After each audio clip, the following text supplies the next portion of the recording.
Fala, meu guerreiro, minha guerreira, tudo bem? Eu sou o professor Ricardo Fernandes e estamos aqui para mais uma aula do que concursos especial.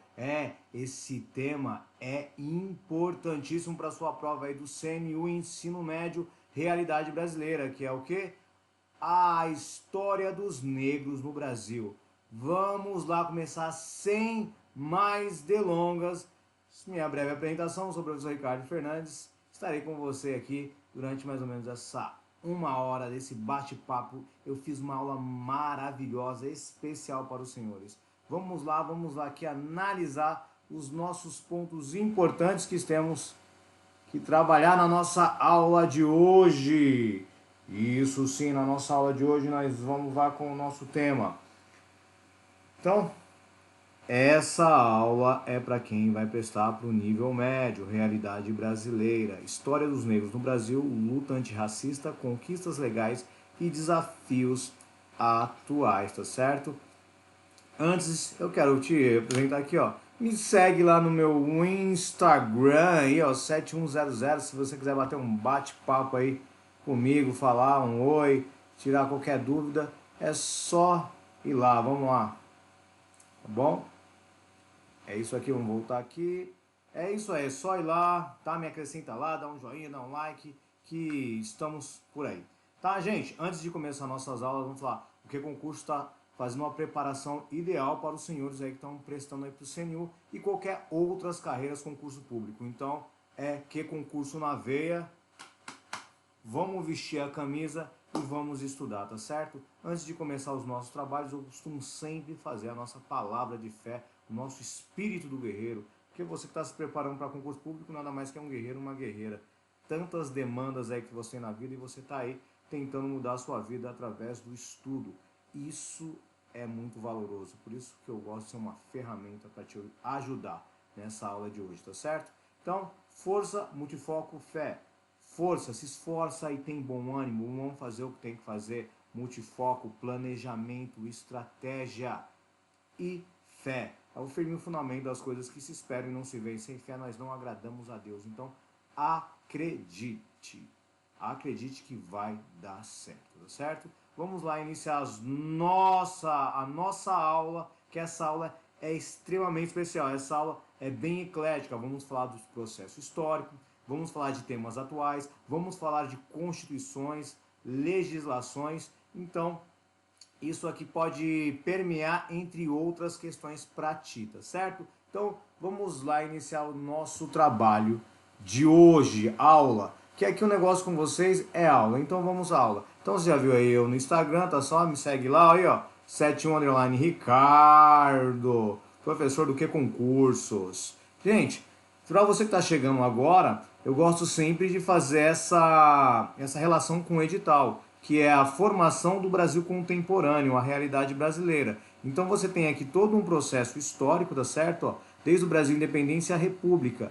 E aí o tema da aula de hoje, que é a história dos negros no Brasil, a luta antirracista, ou seja, o processo de resistência até os dias atuais e as conquistas legais. Aí os novos desafios. Então, passado, presente e perspectiva de futuro. A mesma linha de pensamento aqui vai na história dos povos indígenas. Ou seja, isso aqui nós vamos falar de Brasil colonial, tá? Brasil colonial. Mas, Ricardo, lá na história não tá a parte da independência, mas ó, não tem como falar sobre história dos negros no Brasil sem voltar à história. Então, tudo vai interagir, tá certo? Isso aqui também vamos falar um pouquinho também, ó, sobre os movimentos sociais. Tá vendo como é uma aula bem eclética? Não tem como desatrelar relacionada com a questão econômica e a concentração de renda. Nós temos aqui essa parte aqui que é mais relacionada com biologia e bioenergética e questões de sociologia. Então, tudo é de forma intercalada. E hoje vamos falar um pouquinho sobre a Constituição de 1988. Gente, essa aula é fantástica que eu preparei para os senhores, tá certo? Vamos voltar aqui. Volto aqui, vamos lá, diretor. Volta para mim. Tá, um delay um pouquinho. Beleza. Então, gente, essa aula, ela é fantástica, tá certo? Porque eu vou te dar questões de especificidades, como que a banca pode estar perguntando para você, essa linha de pensamento. Essa aula, nossa, eu demorei muito para criar essa aula. Então foram diversas pesquisas e para te dar algo ideal para que você aprenda sobre tanto as questões objetivas e como questões históricas importantes, tá certo? Então, vamos lá iniciar o nosso projeto. Eu separei essa aula em partes, para que você veja o processo, o desenvolvimento desse processo histórico e desse raciocínio. A banca Sesgran Hills, ela gosta de trabalhar nessa linha de texto. Texto e as respostas são objetivas. Ela não usa muita a questão de textos visuais nesse sentido, mas devido às questões de resistências e lutas e muitas revoltas, talvez interessante que possa ter caído alguma figura ou outra e relacionar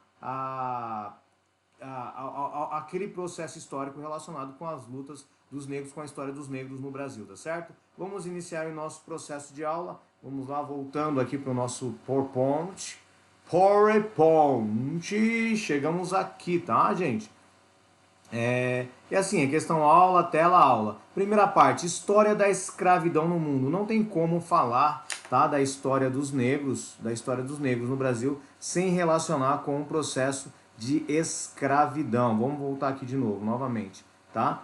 Não há como você falar da história dos negros no Brasil sem trabalhar a história da escravidão. Então vamos trabalhar um pouquinho do contexto, do aspecto histórico, apenas como processo de introdução, para que você entenda alguns conceitos que vão ser importantes lá na frente, tá certo? Vamos lá. Olha só. Vamos analisar aqui.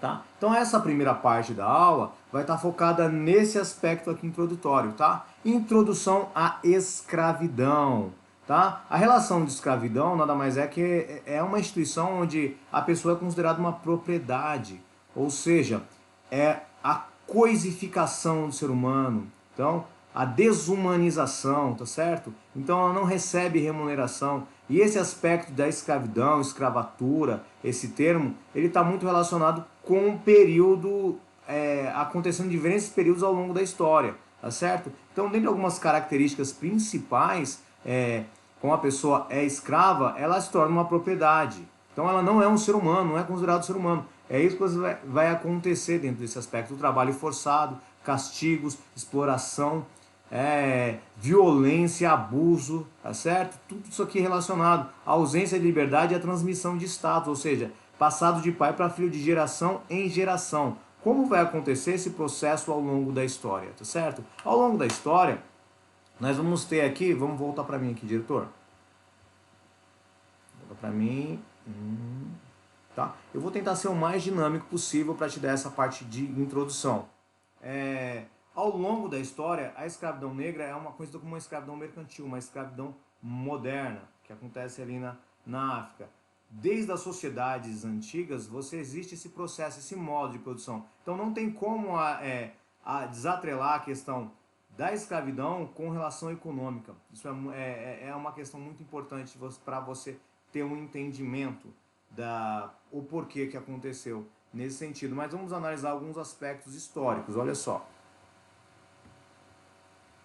Então, vamos relacionar a escravidão ao longo da história com o processo de produção, tá? Então, existiu primeiramente um modo de produção asiático que acontece lá nas sociedades antigas, na Pérsia, no Egito Antigo. Inclusive, você vai ver o uso de trabalho escravo.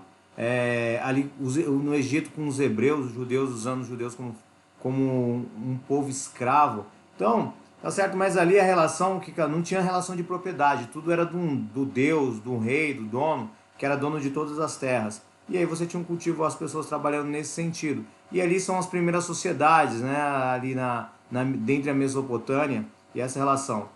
Depois nós vamos trabalhar para um modo de produção escravista. Aí sim, trabalho escravo, nesse sentido aqui, ó, na civilização grega e na civilização romana. Ou seja, a utilização de escravo como para exatamente uma forma de produção predominante. Ou seja, você vai ver muitos escravos relacionados com dívidas, perdedores de guerra, não estavam atrelados à questão de cor de pele, tá certo?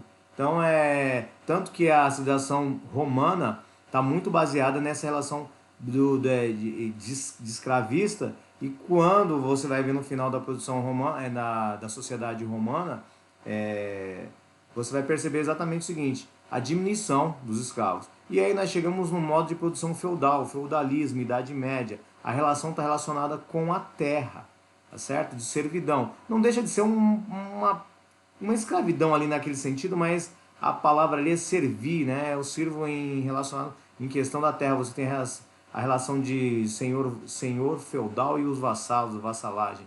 E aí você vai criar toda uma estrutura, principalmente agrícola, desculpe minha palavra. E aí nós chegamos aqui no aspecto das origens da escravidão na África, tá? Essa escravidão da sociedade antiga era conhecida como uma escravidão doméstica. Não tinha grandes proporções assim gigantescas. É algo que é repugnante. Porém, ela vai se tornar algo mercantil a partir da Idade Moderna. Então, na África você existia várias tribos africanas que entravam em guerras entre outras tribos e utilizavam exatamente a mão de obra escrava, escravizavam as outras tribos e assim era um aspecto como se fossem prisioneiros de guerra, tá? Então relacionado com disputas internas. Aí você tem a expansão islâmica lá na África, e com esse processo de expansão islâmica você intensifica o comércio de pessoas. Então já existia a escravidão na África. Porém, com a chegada do mercantilismo, com as grandes navegações, você vai haver aqui esse comércio de escravos. Então, nós vamos chegar nesse ponto aqui importante aqui. Vamos lá. Vou voltar aqui para mim, diretor. Olha só que interessante. Gente, aqui é aula, então isso aqui é apenas aspecto de introdução de entendimento. Ah, Ricardo, não tem nada a ver ainda com o Brasil. Ainda não, mas você vai perceber que eu preciso dessa janelinha aqui para que você entenda alguns pontos principais. Então chegamos lá no final da Idade Média, chegamos na Idade Moderna, chegamos com as grandes navegações, principalmente com a Espanha e em Portugal tendo predominância nessas navegações, a descoberta do Novo Mundo, aqui a América Espanhola, a América Portuguesa e, consequentemente, ali as rotas comerciais ali na África. Aí sim vai começar o processo dessa escravidão mercantil que vai relacionar com a nossa história do Brasil, dos negros, tá certo? Vamos aqui voltar novamente aqui para a gente para aqui, opa, vamos lá, diretor, isso. Tá bom? Então, pontos importantes a destacar, tá certo? São as grandes navegações. Isso vai acontecer aqui no século XVI. E aí sim você vai ter um caráter de mercado de escravos, onde os portugueses ali vão trabalhar nesse mercado e vai haver o tráfico negreiro, tá bom? E aí você tem agora essa relação comercial com o transatlântico. Então, pessoas são tiradas da África e são levadas de forma involuntária para a América. Isso aí eu vou chamar de quê? De comércio triangular. Esse comércio triangular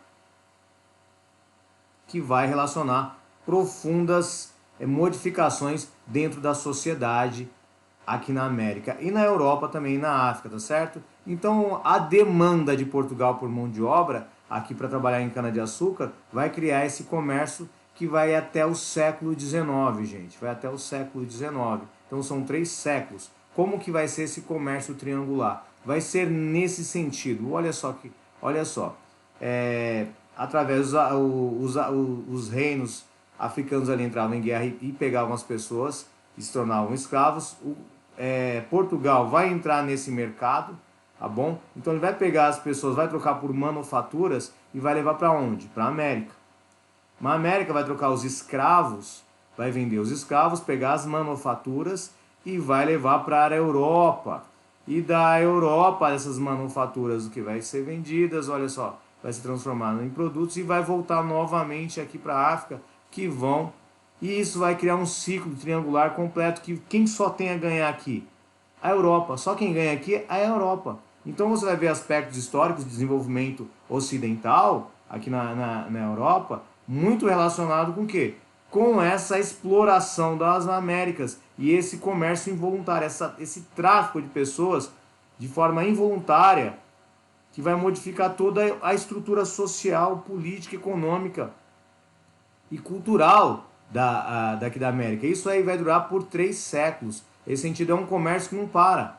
Isso, toda essa volta aqui dura mais ou menos 12 semanas, tá certo? Então, é isso aí. Nós terminamos essa parte de introdução e agora vamos trabalhar o ponto importante agora da nossa aula, outro aspecto agora da nossa aula. Vamos iniciar a nossa segunda parte da aula, que é exatamente o quê? A história dos negros no Brasil. Quando começa a história dos negros no Brasil? Isso é importante para você entender dentro da sua...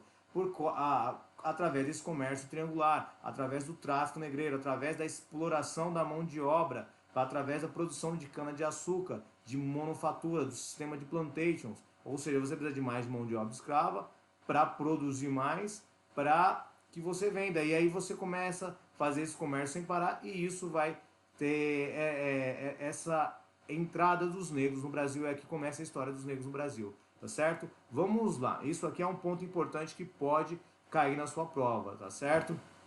Essa relação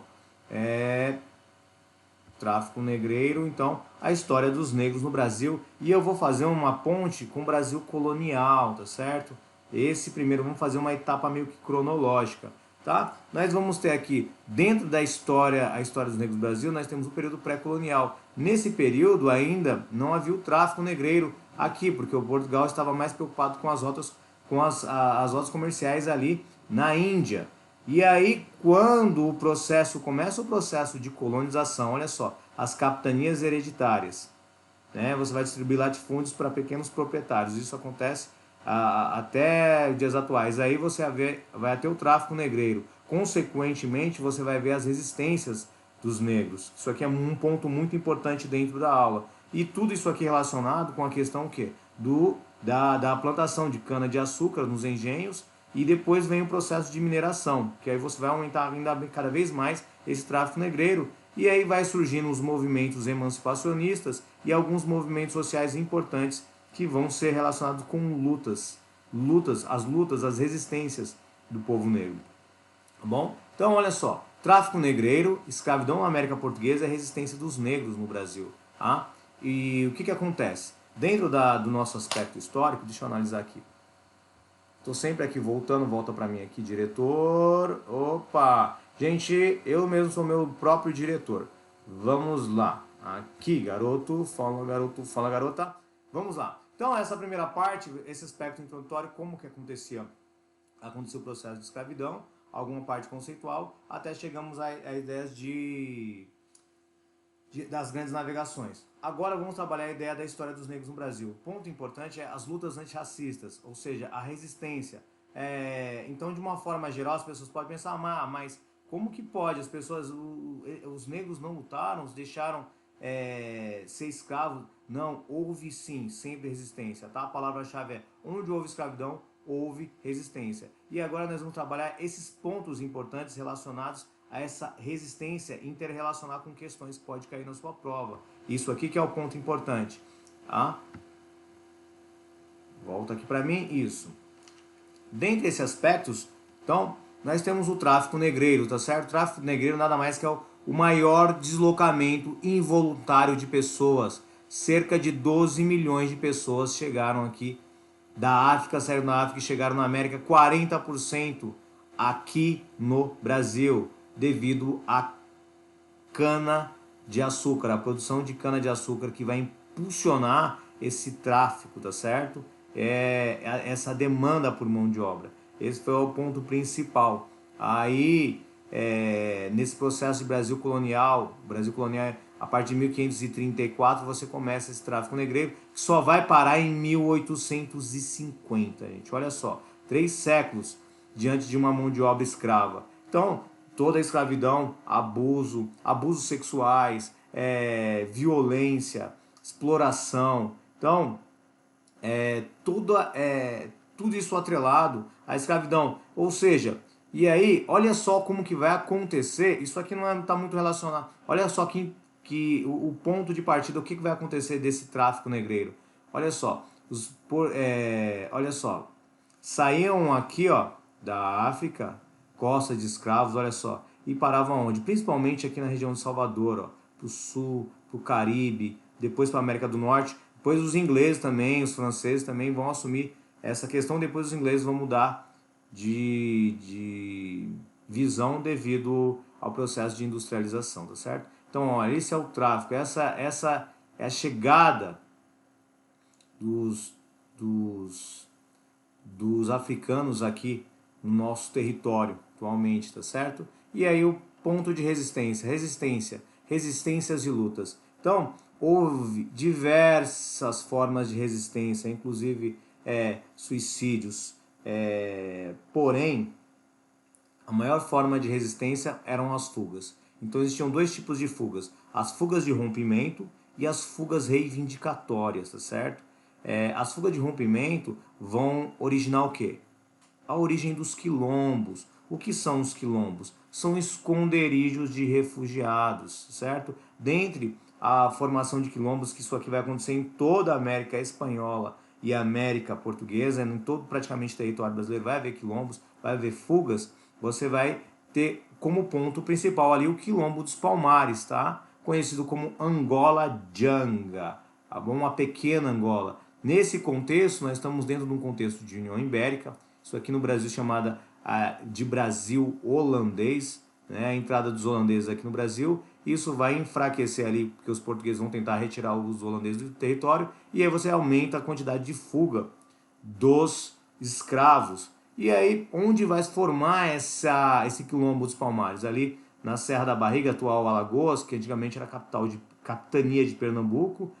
É muito importante porque foi uma das maiores e duradouras formas de resistência. Então só vai acabar por volta, tá? Isso aqui por volta de 1605, o início do Quilombo dos Palmares. Eram diversas confederações, tá? Mais ou menos 12 confederações que vão, conhecido como mucambos, que vão formar um quilombo. E aí você tinha a parte central muito bem protegida, ou seja, uma grande forma de resistência que vai chegar ao ponto ápice aqui por volta de 1630 a mais de 30 mil pessoas dentro desse processo, tá bom? Dentro dessa organização, que tinha uma organização social e política, tinha uma autossuficiência econômica, então você tinha ali uma multicultura ali, criação de alimentos, cultivavam alimentos, criação de animais, atividade de caça e pesca, inclusive fazia alguns comércios com pequenos proprietários de terras ali na região, e isso aí, o Quilombo dos Palmares vai ser perseguido, tá bom? E vai ser destruído em 1694 pelos bandeirantes. E aí nós temos dois nomes notáveis, dois líderes, que é o Gangazumba, tá bom? Que vai tentar fazer um acordo aqui com os proprietários de terra para ter liberdade de escravos, porém a Zumbi dos Palmares, tá? Esse nome aqui muito relacionado com o mito, com a história, essa relação da resistência, vai assumir no Gangazumba. Alguns dizem que foi ele que mandou matar Gangazumba, que era tio dele, e aí vai assumir e vai continuar a resistência, onde vai ser morto em 1695, tá? 20 de novembro, é por isso que 20 do 11 é considerado o dia da consciência negra, diferente do 13 de maio de 1888. Então, o movimento negro vai considerar esse importante, o Zumbi como esse ícone do movimento nacional negro de resistência, tá certo? E esse grande legado histórico e cultural dos quilombos, do Quilombo dos Palmares, que vai ser um símbolo de resistência e luta pela liberdade. Atualmente vai originar ainda as comunidades quilombolas, tá bom? Em 2020 foi conhecido como um patrimônio cultural do Mercosul, e é a celebração do Dia da Consciência Negra, que é o dia 20 de novembro, que é a morte de Zumbi dos Palmares. Bom, e aqui você tem aqui, ó, dentro da comunidade, atualmente no nosso território, olha como que esse legado histórico é importante. Olha só, chegou as comunidades quilombolas nos dias atuais e você já tem uma legislação para proteger as posses de terra, tudo espalhada pelo Brasil, muita parte aqui, ó, das comunidades na região aqui do Nordeste, tá certo? E olha como que isso aí foi importante, por isso que isso aqui é um ponto importante que pode relacionar com a sua prova, tá? Essa questão da resistência. E aí, vamos voltar aqui para mim? Volta para mim. Gente, não tem como ser em mais ou menos aqui uma hora você falar de todos os pontos principais. Então, o que eu faço com os senhores? Eu, eu fecho o ponto principal do que pode estar se perguntando na prova, tá? Independente de sua posição política, acredito, não acredito, como foi, eu tô te dando desenho de prova. como que essa questão vai ser perguntada para os senhores. Então, muito relacionado com a questão de interpretação de texto, tá? Interpretação de texto. E outro ponto muito importante, que talvez é esquecido dentro das resistências e lutas, movimentos históricos, é o movimento emancipacionista. Ou seja, o mais conhecido é a Inconfidência Mineira, mas relacionar com questão popular, com questão de liberdade, com questão de resistência, nós temos a Conjuração Baiana e isso vale destacar algumas características principais para chegarmos aí na evolução para o período imperial, tá? Então, olha só, a Conjuração Baiana, tá? Também conhecida, olha só, como Revolta dos Alfaiates, Conspiração dos Búzios, tá? Então, a banca pode perguntar para vocês, sobre o movimento político popular com ideais abolicionistas, influenciados aí pela Revolução Francesa, a Revolução do Haiti, que é a Revolução dos Escravos, tá? Relacionado com a independência americana, com esses ideais iluministas de liberdade, ó, liberdade, igualdade e fraternidade, que foi um movimento de resistência. Que movimento que é esse? Aí ela vai te colocar algumas opções, tá? A Conjuração Baiana, teve apoio da maçonaria e onde foi distribuído panfletos, manuscritos na igreja, porém foi num contexto do quê? Num contexto histórico de pobreza, tá certo? De insatisfação. Então você tem a transferência da capital de Salvador, aqui nós já estamos em 1763, foi transferida a capital de Salvador para onde? Para o Rio de Janeiro, porque você estava vendo aqui o ciclo do ouro, tá certo? Então esse movimento foi pelas classes mais baixas, negros libertos, mulatos. Qual era o ponto principal, os objetivos? Criar uma república democrática, tá? A abolição da escravatura, olha a importância disso aqui. E o fim do preconceito, igualdade racial, redução de impostos e inclusive a abertura dos postos, porque aqui nós estamos ainda num sistema colonial, tá? Onde a metrópole, onde a colônia só comercializava com a metrópole. Então esse é um contexto importante e é onde nós temos alguns líderes, não é? Os alfaiates, o João de Deus e Manuel Faustino e o soldado Luiz Gonzaga das Virgens e Lucas Danta.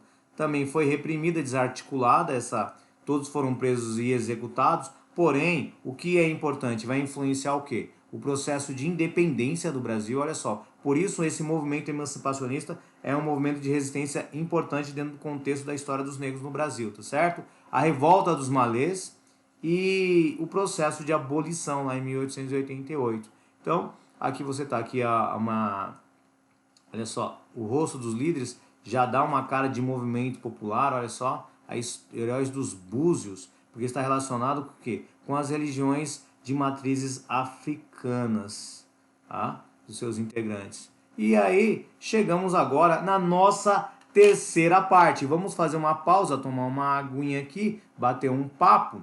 Olha só, já avançamos aqui. Tem que ter, então, vocês perceberam o seguinte. Percebeu como que essa aula está sendo bem dinâmica? Primeiro você vê com um aspecto introdutório, você vem com o início da história dos negros no Brasil e o processo de resistência, onde aqui eu pontuei dois pontos principais. Os quilombos são as fugas e também a Conjuração Baiana. E aí nós estamos chegando num ponto de um novo movimento na história, os ideais iluministas e aí o processo emancipacionista, onde o Brasil vai haver agora o Brasil Império. O Brasil deixa de ser colônia e agora nós temos o Brasil Império, o Brasil Livre. E aí, mudou alguma coisa, Ricardo? Manteve a escravidão, tá? Então não houve mudanças estruturais. Você manteve o mesmo agroexportador, negócio, exploração de trabalho escravo. E aí você começa a ver pressão da Inglaterra, porque está havendo aqui a Revolução Industrial. É a Inglaterra que é a dona do mundo nesse momento, ela que joga as cartas. E aí você vai ver, antes de falar isso, gente, então vamos falar do que concursos. Então, você vai perceber você quer ter aula, todo dia você tem aula. Só entrar no YouTube, tá? Assinar aí os planos do que concurso, que é a maior, a melhor e mais completa plataforma relacionada a concursos públicos do Brasil, quiçá do mundo, tá certo? E eu sou servidor público, também já tive desse lado, quero fazer esse pequeno comercial aqui, para que você, te dê uma outra informação nisso. Também já tive desse lado, gente. Estudando, parece que nunca ia dar certo. Eu falo, por isso que você é guerreiro. É igual a luta do Rock Balboa. Você tem que estar mais preparado para aguentar a pancada e continuar do que você continuar a bater. Então você tem que ter a resistência. A resistência se dá por estudo. Leitura. A prova de vocês de realidade brasileira está muito relacionado com leitura, interpretar, compreender a informação para acertar. Então isso vocês precisam disso. Leitura, tá certo? Vamos lá. Vamos continuar o nosso processo, meus guerreiros e guerreiras do Brasil CNU Ensino Médio. Vamos voltar agora para a nossa aula. Terceira parte. Há uma evolução cronológica. Percebe que essa é um pouquinho de história mesmo, tá? É um pouquinho de história e chegamos aqui ao Brasil Império. Lógico que eu não consegui fazer todas as contextualizações específicas, mas você entende um processo geral. A relação de trabalho escravo, a questão econômica, com a questão esse novo mercado e a exploração de trabalho escravo. E aí nós temos o processo emancipacionista e nós chegamos ao processo de independência, onde nós estamos aqui, Brasil Império, de 1822 a 1889 já. Já estamos aqui no século XIX. E aí nós vamos ter as revoltas, tá? E o processo abolicionista. Então isso aqui é importante para não confundir com algumas... A banca vai querer te confundir algumas revoltas, tá? E aí dentro do Brasil Império, o que vai continuar? Continua esse processo escravista. Olha que desenho, gente, que desenho legal que eu coloquei para vocês. Olha, mas essa aula deu muito trabalho, ela é bem eclética. Essa é a melhor aula que eu já montei para os senhores, tá? Nesse momento vai haver um surto industrial a partir de 1850, e aqui você vai ver a importância aqui da lei, a Lei Eusébio de Queiroz. Esse processo industrial está muito atrelado com o fim do tráfico negreiro. Tá? Outro que vale destacar a revolta dos males, que é a revolta de escravos, tá? O fim do tráfico negreiro, olha só, e o movimento abolicionista após ali a Guerra do Paraguai e as leis abolicionistas dentro desse processo de legislações, certo? Que mais retardam do que promovem. Então, ponto a destacar dentro desse primeiro reinado, o primeiro Dom Pedrinho, o nosso namorador master, não é isso? Então, mantém o modelo escravista. Nesse momento você tem diversos conflitos internos e aí você já vê uma pressão da Inglaterra para que não haja no Brasil mais o tráfico negreiro. Por quê? Porque nós estamos... A Inglaterra está numa expansão de revolução industrial e ela precisa de consumidor, tá? E aí, o negro, o escravo, ele não consome, porque ele não recebe, ele só trabalha, ele não... Então, precisa de uma modificação. Então, já tem influência da Inglaterra para que o Brasil acabe com esse tráfico. Olha só esse mercado triangular que nunca acaba. Esse mercado, século XVI, século XVII, século XVIII, século XIX, são mais de 300 anos. Então não tem como o Brasil falar que o Brasil... o racismo não é uma consequência da escravidão, olha só. E aí nós chegamos no segundo reinado, no período regencial, onde você vai ter grandes revoltas aqui, as revoltas regenciais, a Balaiada, a Sabinada, e aí dentro delas você vai ter uma revolta muito importante que pode cair na sua prova, tá? Por quê? Porque é uma revolta feita por escravos, na Bahia, e aí você tem aqui a Lei Feijó, que é a lei para inglês ver, que aqui já deveria acabar o tráfico negreiro, 1831, a Lei de Feijó, porém é aquela lei para inglês ver, certo? Chegamos no segundo reinado já com o Brasil despontando como um dos maiores exportador, não é isso? De café agora. Isso vai tomar proeminência e você precisa de o quê? De trabalho escravo para trabalhar nas lavouras de café e, consequentemente, o Brasil vai se despontar aqui dentro da América do Sul. Então, e aí você vai haver uma transição da mão de obra escrava para uma mão de obra proletariada, onde o Brasil abre a porta para os imigrantes, tá? Aqui eu tenho até um aspecto científico de embranquecimento da população, e aí você tem a Lei de Queiroz. Por que essa Lei de Queiroz pode cair? Porque essa lei que exatamente faz terminar o tráfico negreiro. Com a dificuldade dos traficantes aqui de tráfico negreiro, lembre-se que o negro é uma propriedade, ele é uma coisificado, ele é desumanizado aqui. Como ele a dificuldade do tráfico negreiro de manter aqui de manter esse tráfico, ou seja, eles vão começar a estar investindo no processo de industrialização aqui, nesse processo de investir o dinheiro em outros lugares, tá certo? E aí você também tem a lei de terras. Essa lei de terras, o que? Você vai diminuir a oportunidade das pessoas terem terra, principalmente os negros, ou seja, e você vai manter, não vai haver reforma agrária no Brasil. Então isso vai gerar até os dias atuais desigualdades. Ah, bom? Nós temos ali a Guerra do Paraguai e começa o processo de lei abolicionista, o movimento abolicionista, tá bom? E aí nós vamos trabalhar o quê? Tá? Dentro desse, volta para mim aqui, diretor, a gente sempre faz essa questão aqui. Volta para minha carinha bonita, gente. Gente, essa aula eu não sei vocês, mas eu estou achando demais. Gente, volta para mim. Ou seja, no Brasil Imperial, características gerais, o que nós temos que saber? Um ponto importante são as revoltas, tá? Dentro das revoltas iniciais, uma revolta específica que é a revolta dos escravos, que é a revolta dos malês. Vou colocar isso, trabalha ainda a questão de lutas antirracistas, certo? Que com esses ideais de liberdade. Vamos lá apresentar algumas características que a banca pode perguntar para você sobre essa questão aqui. Então já estamos no Brasil aqui. Vamos lá. Então, o ponto da resistência à revolta dos malês, onde acontece? Olha só, século XIX, 1835, em Salvador.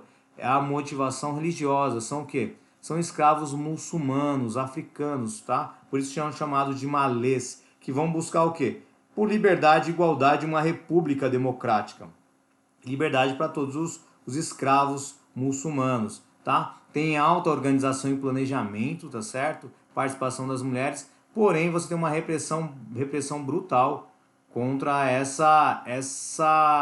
esse levante de escravos, por isso ela é importante. E aí, o legado cultural, olha só, até inclusive aqui, olha só os desenhos, as roupas desses escravos, não é? Então você tem um legado de cultura. Essa resistência ela foi disseminada, ela foi eliminada. Porém, a questão do legado cultural é importante, que é trabalhar a relação de resistência e luta, não é? A opressão contra a escravidão, essa relação da identidade religiosa, das tradições africanas, e cria sempre essa ideal de liberdade, de inspiração, de luta contra o racismo e a opressão. Então, eu quero que você entenda que no Brasil, onde houve escravidão, houve sim luta. Sempre houve luta e sempre houve resistência, certo? É que a história, ela não é contada, ela é contada pelo lado de quem?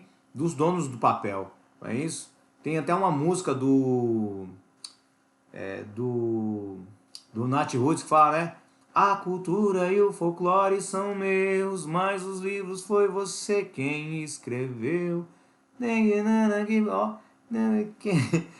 Eu esqueci a letra, mas essa é maravilhosa se você ver essa letra dessa música. Quem que disse que zumbi você matou? Olha só. Vamos lá, vamos voltar. Chega. Até a música tem hoje, gente. Olha só que interessante. Pera aí, vamos lá. Opa. PCzinho aqui. Pera aí um pouquinho, gente. Deixa eu só dar uma ligada aqui. Opa. Foi. Travou aqui. Vamos lá, gente. Isso. Voltamos aqui. Outros pontos importantes a destacar. Tá bom? Que é a Guerra do Paraguai. Mas antes de falar da Guerra do Paraguai, nós temos o quê? Essas guerras regenciais, ou seja, que são movimentos populares, cabanagem, embalaiada e revolta dos malês. Isso aqui você vai perceber até a quantidade, a perseguição contra esses movimentos são mais populares, tá bom? E as mais elitistas, que é a Sabinada e a Revolução Farroupilha que acontece aqui no sul do país, tá certo? Nas províncias.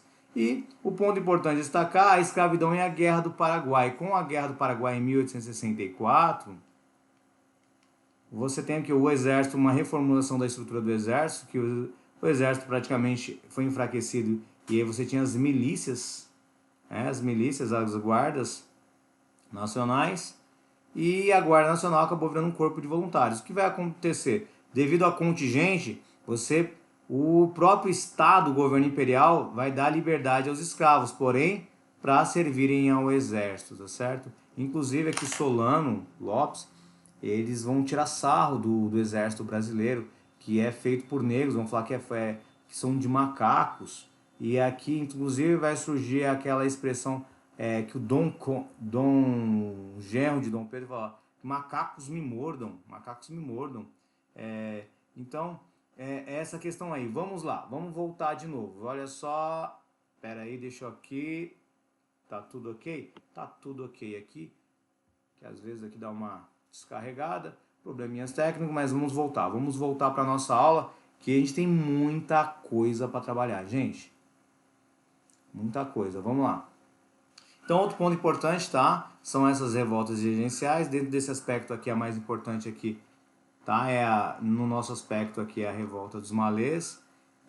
Então, e aí nós temos um processo aqui abolicionista. Dentro desse processo são legislações abolicionistas que mais retardam o processo de abolicionismo, de abolição da escravatura do que adiantam. Primeiro ponto, você tem aqui a Lei Feijó, que é aquela lei para inglês ver que acabaria com o tráfico negreiro. Pode cair na sua prova. Qual das leis que eliminou o tráfico negreiro? Foi a Lei Feijó? Não. Qual lei que abole a escravidão? A Lei Áurea, isso aqui. Aí, com a pressão dos ingleses, que eles vão fazer aqui, ó, numa visão unilateral, criar a Lei Bill Aberdeen, que vão o quê? Que eles vão entrar em território, em águas, para fiscalizar os navios, né, para punir o tráfico negreiro, para acabar com o tráfico negreiro, não porque os ingleses eram bons, mas pelaquela relação de Revolução Industrial, tá certo? E aí o Brasil vai criar a Lei Eusébio de Queiroz em 1850, tá certo? Que vai exatamente proibir o tráfico negreiro. Não é à toa que nesse momento aqui vai impulsionar a Era Mauá. Olha só, Ricardo, com o fim do tráfico negreiro, a dificuldade de trazer... Acabou o tráfico aqui? Não. Houve um tráfico intraprovincial, ou seja, os donos de terra do Nordeste, como que aqui o Sul-Sudeste, o Sudeste estava... O café estava em expansão, você tem aqui um tráfico interprovincial para trabalharem na lavoura de café. E aí, olha só, com a pressão após aqui a Guerra do Paraguai, você tem a Lei do Ventre Livre, certo? Que mais retardam aqui o processo do que impedem. Então tem uma visão muito conservadorista, e a Lei do Sexagenário, ou seja, em 1865. Então são leis que retardam todo esse processo de abolicionismo. E aí você vai ver a mudança de visão da sociedade. Todo mundo já é contra isso aqui, o movimento lá, mas você tem os movimentos conservadores, os escravistas, os donos de terra, que querem explorar até o último momento essa relação aqui de escravos. E aí você tem a Lei Áurea em 1888, tá certo? Não é à toa que você tem a Lei Áurea em 1888 e você tem a queda da monarquia em que? 1889. Esses conservadores vão ser aqui, ó, vão ser os republicanos, são os viras-casacas, né? Eles vão ser chamados republicanos de 13 de maio, ou seja, 13 de maio de 1888 é assinada a Lei Áurea, tá? E aí, só que o que você tem que entender dentro do contexto de prova? Que a Lei Áurea aboliu a escravidão, acabou a escravidão no Brasil e tudo ficou bem, tudo ficou ótimo? Não, tá? Porque não houve política pública de inserção do negro na sociedade. Foi mudança, foi havendo uma mudança de mão de obra, de trabalho pela mão de obra imigrante. Ou seja, não tiveram acesso à terra, não tiveram sistema de educação, não foram inseridos na sociedade. E isso vai provocar cicatrizes enormes dentro da nossa sociedade, vai criar um racismo estrutural. Tá bom? Outro ponto a destacar, que não foi... olha só, essas leis foram de bom grado. Tá? Há um processo abolicionista, um movimento abolicionista muito importante, onde nós temos alguns ícones como Luiz Gama Filho, tá certo? André Rebouças, José do Patrocínio e Joaquim Nabuco. Pesquisem um pouquinho mais sobre esses aqui, principalmente o Luiz Gama Filho, o patrono da abolição. Então, esse movimento abolicionista brasileiro vai ser destacar muito a partir de 1870, após a Guerra do Paraguai. Olha só, entre esse tempo aqui, 78 e 85, vão surgir 227 sociedades abolicionistas. Então, tá fomentando a liberdade dentro da sociedade. E olha só, mas você mantém esse processo escravista. E aí, eu tenho esse movimento é dividido em duas vias, o legal e o ilegal. O legal, através de defesa dos negros nos tribunais, e o ilegal, através de incentivo de fugas, tá? Fuga, principalmente para a província do Ceará, que aboliu a escravidão em 1884. Ah, porque os cearenses foram bonzinhos? Não, porque estava uma crise tão grande lá que os donos de terra não dá mais para manter os escravos. Então eu vou... não tenho mais obrigação com você, tá bom? Então você está livre. Então, eram implementados fugas aí para o Ceará, tá bom? Além de sequestro e levante armado. E a própria resistência dos escravos, tá certo? Com fugas coletivas, rebeliões contra os senhores, mortes. Então isso aqui tava um clima quase de guerra civil aqui no Brasil. Então, não é à toa que foi assinada a Lei Áurea, tá bom? E a fuga para os quilombos, inclusive aqui, um dos mais conhecidos no Rio de Janeiro, o quilombo do Leblon, que vai criar o símbolo da causa, né, que é a camélia branca. Então, o que acontecia? As pessoas ficavam com a camélia, quem usava a camélia branca, ou quem usava, deixa eu voltar aqui, quem usava a camélia branca, ou tinha no seu quintal plantado a camélia branca, sou a favor aí do abolicionismo, da abolição da escravatura. Então é isso. Gente, olha só, dentro desse processo do Brasil Império, nós estamos aqui finalizando essa parte dessa aula. Os pontos importantes, você percebe as leis abolicionistas, mas o processo do movimento abolicionista de luta contra a escravidão. E aí nós chegamos aqui, vamos voltar novamente. Gente, que aula fantástica, tá? Eu tô até cansado aqui. Então, pontos importantes que nós devemos destacar dentro dessa questão para relacionar com algum texto que possa cair na sua prova, tá? A abolição foi um processo de lutas, tá bom? Essas leis abolicionistas mais retardam a abolição do que incentivam, tá bom? Porque você vai vendo uma troca de mão de obra gradativa, tá? E aí você tem a importância do movimento abolicionista brasileiro, inclusive com revoltas e fugas dos escravizados, e essa abolição aconteceu sem salvaguardas, ou seja, não houve políticas públicas de inserção do negro na sociedade, havendo o que? Aumento da desigualdade, da marginalidade, do racismo, do preconceito, discriminação, e assim vai. Tá? Então esse movimento negro, o movimento negro atual, ele vai cobrar essa reparação histórica, políticas públicas afirmativas, tá? No sentido de você diminuir essa desigualdade. Então, a quarta parte da nossa aula, nós vamos entrar agora no Brasil republicano. Brasil republicano. Tá? Estamos fechando aqui quase que o nosso entendimento. O que você percebe aqui, ó? Você percebe? Eu queria que você entendesse, olha só, que eu quis colocar, talvez seja uma das aulas mais completas assim relacionado sobre a luta, sobre a história do negro no Brasil. Você percebe que tem um recorte histórico, tá bom? Relacionado com diversas nuances. Então você vê o processo da escravidão mercantil, a relação do tráfico negreiro, a questão dos quilombos, a questão do movimento emancipacionista com a Confederação Baiana, chegamos no Brasil Imperial, processo de abolição, leis, movimento abolicionista e chegamos no Brasil República. Agora vai tudo bem? Agora começam os novos desafios. Vamos voltar agora para a nova parte da nossa aula, gente. Nossa aula aqui, cadê? Opa, por ponte, vamos lá. Então, olha só.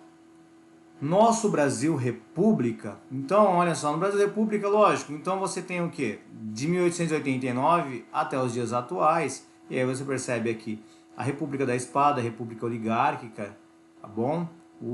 Alguns movimentos importantes aqui vão acontecer, a estruturação do movimento negro na Era Vargas, na República Populista, no regime militar, tá bom? Onde surge aí um movimento negro unificado, isso aqui vai ser muito importante, pode ser alguma questão relacionada com a prova de vocês. E a questão da nova república, onde nós temos aí a partir do século XX as políticas afirmativas para diminuir as desigualdades e os desafios atuais, que é a relação do racismo quais são esses novos desafios dentro da nossa sociedade, tá bom? Então, dentro do Brasil República, eu quero destacar para vocês, chegamos, tá? Fim do Império, chegamos no fim do Império, e aí nós iniciamos ali a Brasil República. E agora? O negro está inserido na sociedade? Não está. Então, olha só, que temos destacar aqui o movimento negro no início do século XX e a luta e o preconceito contra esse racismo estrutural. Isso aqui vai ser importante, eu já vou destacar. E aí eu vou destacar duas revoltas importantes, tá? Que é a revolta da vacina e a revolta da chibata.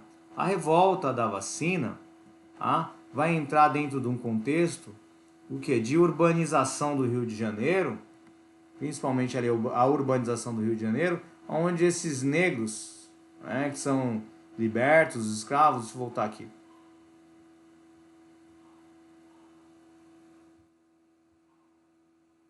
Não tinha onde morar, você não tinha onde morar, então vivia ali em cortiços, e aí você vai ver um processo de urbanização, a retirada compulsória ali dos negros, e você vai, aí onde vai acontecer, vão para onde? Vão cada vez mais distante, criar as favelas, vão morar cada vez mais distante, sem educação, sem estar relacionado com economia, com subempregos, aumento da marginalidade, perseguição ainda, todo o processo de preconceito e discriminação contra o negro. Isso vai criar um processo estrutural de desigualdade. Olha só, então, vamos para a nossa parte aqui da nossa aula. Essa parte relacionada agora, opa, vai tudo bem? Obrigado, não. Aí eu destaco aqui a revolta da vacina, olha só. Sistema sem educação, sem nada e obrigatoriedade. Então, e a revolta da chibata. Por que ela é importante, a revolta da chibata? O líder aqui é o João Cândido, tá? Ela é liderada por marinheiros, exatamente contra a punição de chibatas, onde um marinheiro recebeu 250 chibatadas, gente. Olha só, olha a questão da herança dentro de uma organização militar voltado com questões coloniais. Quem recebia essas chibatadas? Eram pessoas baixa renda, os pobres, negros que adentraram aqui no exército, adentraram na marinha. Então, desculpe, na marinha. Então, a luta foi pela abolição da chibata, tá bom? Então, isso aqui é uma revolta muito importante de se destacar. Então, a relação de consciência social e luta por direitos. Então, um ponto importante aqui é que o racismo. O que é o racismo? É uma herança da escravidão. Então, o racismo, de uma forma, olha só, forma sistemática de discriminação. A discriminação, ó, a ação, já é uma ação, uma discriminação, tá? Diferente do preconceito, que vai no preconceito. Porém, você pode ser, eu estou preconceituoso, mas, ó, não gosto dele porque ele é corintiano, não falo com ele, olha o meu preconceito. E olha a discriminação, minha ação. Não, eu vou agredir ele porque ele é corintiano. Então é uma forma sistemática, racismo e discriminação, que tem como a raça como fundamento. Se manifesta por práticas inconscientes e conscientes, tá? Que culmina em desvantagem ou privilégio para indivíduos, a depender do grupo racial. Então, a racismo, esse termo é novo, tá? Falar de raça, tá muito raça. A questão fenótica e genótica, então relacionado principalmente com a cor da pele. E etnia, tá? Com a questão cultural, geográfica, então é raça e etnia. Então aqui no Brasil nós tivemos o racismo científico, tá? Porque nesse início do século XIX, final do século XIX, você tem uma relação que o europeu, que é o visão imperialista, que o europeu branco, sim, é um ser civilizado. E negros, mulatos, negros, pessoas aqui mestiços, são o quê? Seres inferiores. Então, seres inferiores. E aqui no Brasil você vai ter até o Nina Rodrigues, que vai defender essa ideia de o Brasil não ir para frente, porque exatamente tem muito negros aqui. Então, o objetivo então ideal de embranquecimento da população, tá bom? Então, o segundo aqui, o Silvio Almeida, vamos nesse ponto principal aqui. Segundo o Silvio Almeida, o ministro dos Direitos Humanos, ele vai fazer uma definição interessante aqui, ó, sobre os tipos de racismo. Nós temos o individualista, o institucional e o estrutural, tá bom? Olha só, quanto à questão individualista, nós vamos analisar aqui, já é uma questão de anormalidade, tá? Pessoas ou grupos. Já o racismo institucional, para a relação do Estado não fazer nada para impedir. E aqui a estrutural já está relacionado com o quê? Com a economia, com a política, com a cultura, com tudo. Está atrelado dentro da estrutura. Por isso nós vivemos racismo estrutural. E aí, analisando o aspecto histórico do Brasil, brasileiro, você acha que não tem isso, racismo estrutural? Olha só. Nenhum outro país teve sua história tão modelada e condicionada pelo escravismo em todos os aspectos, econômico, social e cultural. O negro foi tirado da economia? Sim, foi descartado socialmente, culturalmente. Então, há toda uma estrutura de desigualdade aqui, tá certo? Criação de um racismo estrutural. Pode dizer que a escravatura delineou o perfil histórico do Brasil e produziu a matriz de sua configuração, tá bom? Esse pode ser aqui outro ponto muito importante dentro da sua prova. Então, eu quero descartar, segundo o Silvio Almeida, depois você lê a obra dele, só bater no Google aí você consegue encontrar Silvio Almeida sobre o racismo. A patologia, tá? O racismo individualista é uma normalidade, tá bom? É de caráter individual um grupo de pessoas, tá bom? Que vão atacar grupos isolados. Isso aí você combate com lei. Já o racismo institucional está relacionado com relações de poder, tá bom? Determinados grupos raciais estão aí no domínio. Nas instituições públicas, privadas, você tem dificuldade de ver um negro em alguma, como chefe, como líder de algumas instituições, não tem? Então, isso é um racismo institucional, tá? É o controle desse aparato institucional. Então, e o racismo estrutural, olha só, o racismo estrutural decorre de toda a estrutura social, tá? É interessante você, na sua prova, não é uma patologia, não é uma doença, tá? Nem um desarranjo institucional, ou seja, é um processo histórico e político, tá? O racismo está na estrutura da sociedade. Isso expressa concretamente as desigualdades política, econômica e jurídica, tá bom? Essa palavra histórica e política é muito interessante. E isso vai se manifestar até nos índices de violência. Então, olha só que interessante esse desenho aqui, ó. Racismo e estrutura. Essa estrutura histórica hereditária do povo negro, ó, de evasão escolar, não, primeiro em dificuldade de emprego, crescimento, tá fora da desigualdade, encarceramento em massa, tudo isso faz parte de uma estrutura, criando esse racismo estrutural, parte econômica, política, social, cultural, tá bom? Então, o racismo é uma herança da escravidão, é consequência da escravidão. E temos outro tipo de racismo que pode cair na sua prova. O racismo cultural, relacionado a uma ideia de uma cultura superior que a outra. O racismo ecológico, inclusive aí, acho que a ministra do Lula falou, a irmã da Marielle, falou sobre racismo ambiental. Racismo ambiental são pessoas que moram em determinados locais, então você vai ter dificuldade, né, de manutenção ali de políticas públicas, então ficam abandonadas. É um racismo ecológico, vão sofrer mais consequências de determinadas coisas. O racismo recreativo, que está relacionado com deboche, com piada, sabe? Aquelas coisas assim, sem graça, e shows. Racismo esportivo, nós estamos analisando muito, isso é relacionado com a agressão aos atletas, com essas pessoas, torcedores chamando de macaco as pessoas. Então, jogadores de futebol, você vai ver se é um racismo esportivo, acontece nesse contexto. E o racismo religioso, preconceito das classificações ali, desqualificação das religiões afro-brasileiras, tá certo? E aí nós temos uma questão para analisar sobre esse ponto. Olha só, da FCC em 2021. Racismo estrutural, consoante Silvio Almeida, de Almeida. É produto de uma patologia social? Não, não é uma patologia social. Então, não é essa certa, tá bom? É resultante de padrões de comportamento e conduta, instituições hegemonizadas por determinados grupos? Não, isso é quando determinados grupos estão no poder, é institucional. Decorre unicamente de indivíduos ou grupos? Não, isso aqui é individual. É uma decorrência de forma que se constituem as relações sociais, de modo que o direito faz parte da mesma estrutura social e que reproduz enquanto prática política e como ideologia. Tá bom? Isso aqui sim é uma característica de racismo estrutural. Isso aí foi uma questão de prova, tá bom? E vamos aqui finalizar a parte final, as conquistas legais e desafios, tá? Vamos aqui, olha só. Volta para mim, diretor, volta para mim, diretor, aqui, finalizando, cadê? Opa, desculpe-me aqui, gente. Nossa, que eu sou... essa aula, já com 1 hora de aula, já começa a bugar, já, não é? Gente, então vamos analisar agora os pontos principais, vamos finalizar os desafios atuais, tá certo? Algumas questões das questões legais, a revolução, a relação das políticas públicas, políticas afirmativas que vão diminuir essa desigualdade. E é isso, gente. Independente de se você concordar, não concorda, concordo. A ideia não é isso. A ideia é questão de te dar uma ideia de fato, de historiografia, de entendimento, para que você se dê muito bem na sua prova, tá certo? Que vai dar tudo certo, meus queridos. Vamos analisar lá a última parte da nossa aula. Que aula fantástica. Eu adorei essa aula, gente. Depois vocês curtem aí e falam, eu adorei também, cara. Se você não gostou, fala, não fala nada não. Gostou?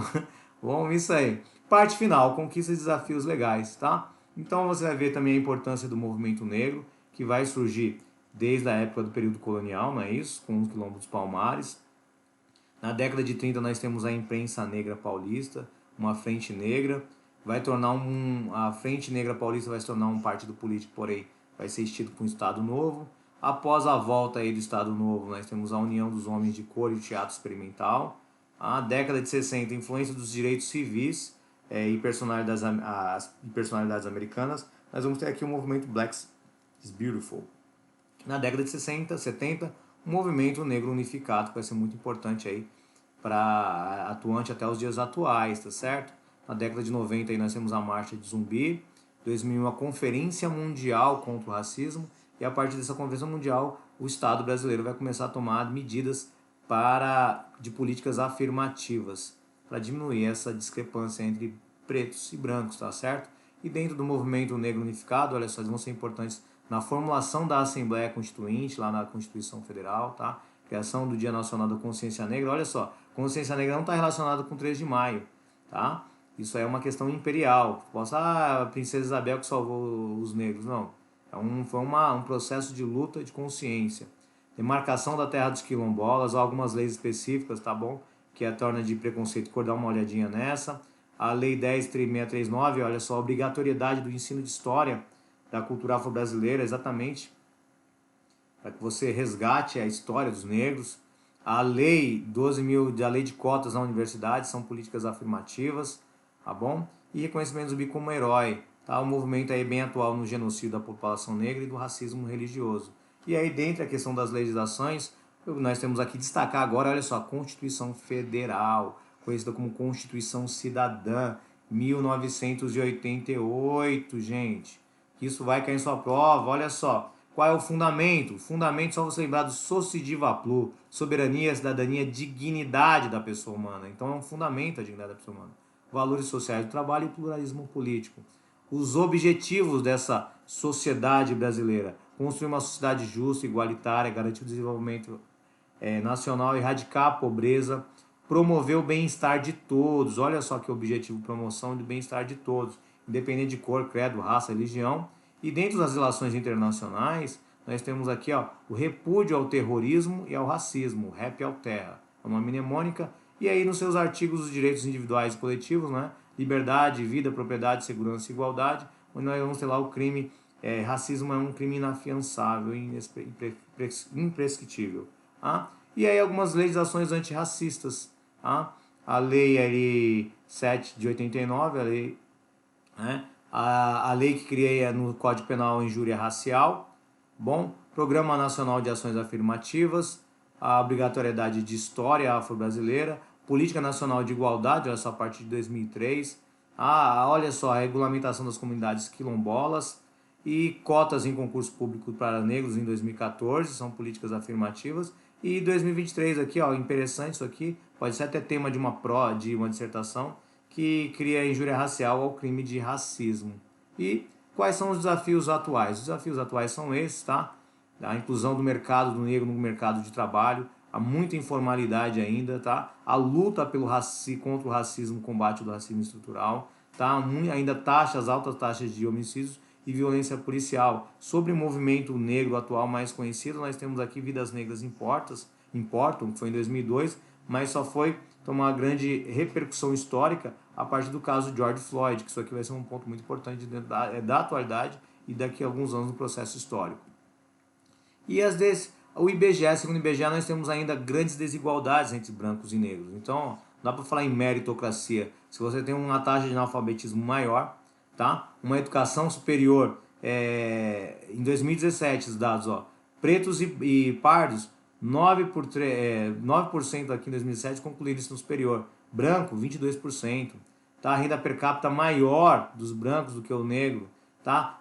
Quem mora em condições de pobreza, 32% dos negros, 15% dos brancos, uma taxa de homicídio muito maior na população negra. A cada 100 mortes violentas, 75 são pessoas negras, segundo o Fórum de Segurança Pública. Então, e disparidades dentro desse encarceramento, de 67% são negros, uma população muito discrepante entre os brancos. E o IBGE, tá? E o IBGE, só que o IBGE tem altos positivos. Aí ele ficou que houve um número de pessoas que se declararam negras, tá? E é isso aí, gente. Esse é o impacto da escravidão na sociedade brasileira. Exploração, racismo, a cultura, a resistência, processo de miscigenação, tá bom? E aí nós vamos destacar aí essa exploração brutal dos escravizados, tá bom? Esse racismo institucionalizado, tá? Importante conhecer a contribuição cultural dos povos africanos para a nossa sociedade, tá bom? A miscigenação e as formas de resistência aí que surgiram ao longo da história. Então, essa aula, volta para mim, diretor. Gente, em mais ou menos 1 hora e 5 minutos, nós trabalhamos aí os pontos principais sobre a história dos negros no Brasil, tá? Dentro dessa linha histórica, pontos importantes a destacar, o que realmente vai cair em prova, acredito aí, essa contextualização, tentar deixar o mais eclético possível, para que você tenha um bom resultado e um bom conhecimento, e você percebe que as informações se cruzam, tá bom? É isso aí, gente. Vou ficando por aqui. Me siga lá na rede social, 7100_Ricardo, Que Concurso na Veia. Adquira aí os produtos do Que Concurso. E é isso aí. Força, muito foco, fé. Fui, meu guerreiro. Até a próxima.